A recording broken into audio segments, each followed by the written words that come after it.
চেতনায় সমৃদ্ধি আর উন্নয়নের পথে বাংলাদেশের যে অগ্রযাত্রা তা যেন আর ব্যাহত না হয় সেদিকে খেয়াল রাখতে সবার প্রতি আহ্বান জানিয়েছেন প্রধানমন্ত্রী শেখ হাসিনা। রোববার সকালে দেশের 18 বিশিষ্ট জনের হাতে সর্বোচ্চ রাষ্ট্রীয় সম্মাননা স্বাধীনতা পুরস্কার তুলে দিয়ে বক্তব্য রাখেন তিনি। এ সময় প্রধানমন্ত্রী বলেন, সরকারের ধারাবাহিকতায় স্বল্পোন্নত দেশের গণ্ডি পেরিয়ে উন্নয়নশীল দেশের কাতারে বাংলাদেশের উত্তরণ ঘটেছে। ৭১-এর মহান মুক্তিযুদ্ধে বীর শহীদদের স্মরণে ১৯৭৭ সাল থেকে দেয়া হচ্ছে স্বাধীনতা পুরস্কার। এবছরও জাতীয় পর্যায়ে গৌরবোজ্জ্বল ও কৃতিত্বপূর্ণ অবদানের জন্য বিশিষ্টজনদের সর্বোচ্চ বেসামরিক সম্মানে ভূষিত করল সরকার।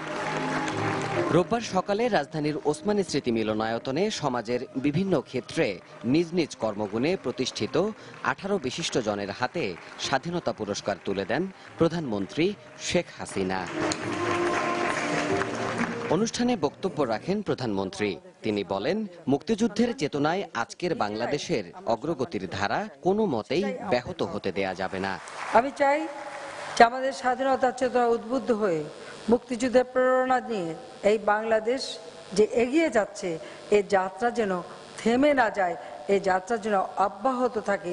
ইতিমধ্যে আমরা সম্মানজনক অবস্থায় আছি, কিন্তু আমাদের আরো সামনে এগিয়ে যেতে হবে। নেতৃত্বের ধারাবাহিকতার ফলেই উন্নয়নশীল দেশের পথে বাংলাদেশের উত্তরণ সম্ভব হয়েছে বলেও উল্লেখ করেন প্রধানমন্ত্রী।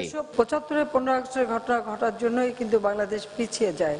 স্বল্পোন্নত দেশ থেকে আমরা এখন উন্নয়নশীল দেশ হিসেবে আজ আমাদের স্থান করে নিতে পেরেছি। আমরা সেটা অর্জন করতে পেরেছি, কারণ সরকারের ধারাবাহিকতা ছিল বলে আমরা এটা অর্জন করতে পেরেছি।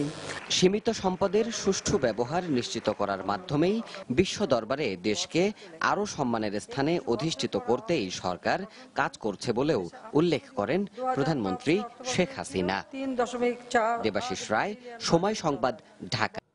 প্রধানমন্ত্রী শেখ হাসিনার সঙ্গে সৌজন্য সাক্ষাৎ করেছেন প্যালেস্টাইনের ফাতাহ আন্দোলনের মহাসচিব এবং দেশটির ফুটবল অ্যাসোসিয়েশন ও অলিম্পিক কমিটির প্রেসিডেন্ট জিব্রাইল রাজৌব। রোববার রাতে গণভবনে এই সৌজন্য সাক্ষাৎ অনুষ্ঠিত হয়। এ সময় বাংলাদেশের ফুটবল উন্নয়নের পাশে থাকার আশ্বাস দিয়েছেন মধ্যপ্রাচ্যের দেশটির ফুটবল কমিটির প্রেসিডেন্ট। বৈঠকে প্রধানমন্ত্রীর মুখ্য সচিব নজিবুর রহমান, প্রেস সচিব ইহসানুল করিম সহ উচ্চপদস্থ কর্মকর্তারা উপস্থিত ছিলেন।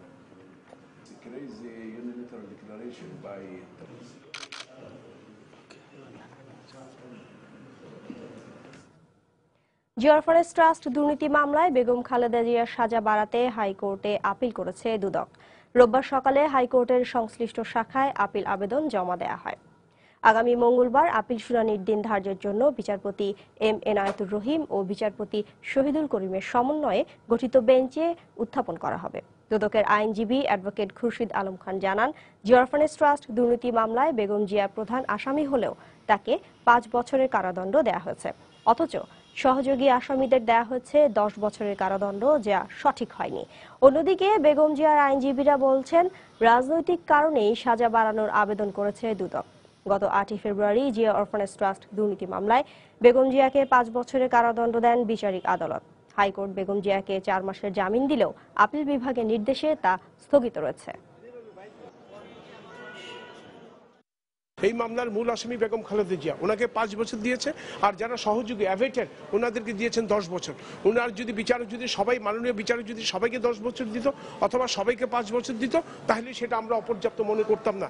যিনি মূল আসামি ওনার সাজা তো কম হতে পারে না, সহযোগীদের কম হতে পারে। দুদক আর সরকার একাকার হয়ে গিয়েছে এবং সে কারণে তারা আজকে আপিল আবার নাকি নতুন করে আপিল দায়ের করেছে। আমার মনে হয় দুদককে আমি অনুরোধ করব যে আপনারা দুর্নীতি দমনের নামে রাজনীতিবিদদের দমন করার জন্য যে কোনো খবরের ভিজিট করুন সময়নিউজ.টিভি। যে কোনো বাংলা লিংক ও রবি নম্বর থেকে সময় সংবাদের খবর, অনুষ্ঠান সূচি জানতে এবং যে কোনো তথ্য সময় সংবাদকে জানাতে ডায়াল করুন 16242 নম্বরে। এছাড়া এই মাত্র পাওয়া খবর মোবাইলে পেতে SMS করুন *বিএন লিখে পাঠিয়ে দিন 16242 নম্বরে। সঙ্গেই থাকুন সময়।